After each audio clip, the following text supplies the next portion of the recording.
rebel studio Aloni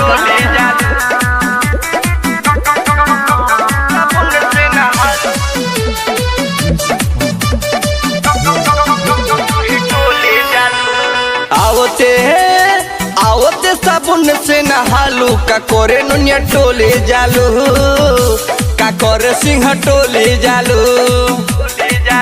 अरे दीने पतिना चिकन आलू का करे ओही टोले जालू का करे कोई टोले जालू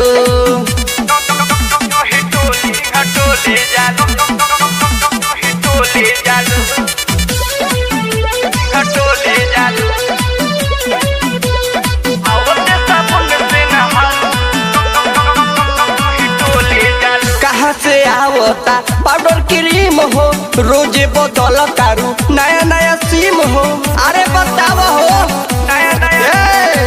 कहाँ से आवता पाउडर क्रीम हो रोजे बदल तारू नया नया सिम हो लागे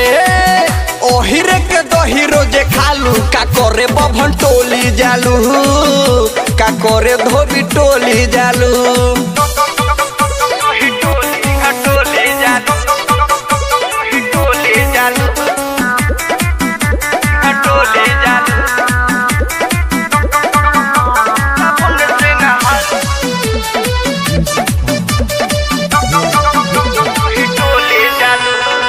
बारू कुआरे चढ़ल बाटे जवानिया रोजे लाचारो तारू नया और हनिया अरे सुना हो ये करे जा बारू कुआरे चढ़ल बाबे जवानिया रोजे लाचारो तारू नया और हनिया अभिराज निरसेला जालू का करे चमटोली जालू का करे मिया टोली जालू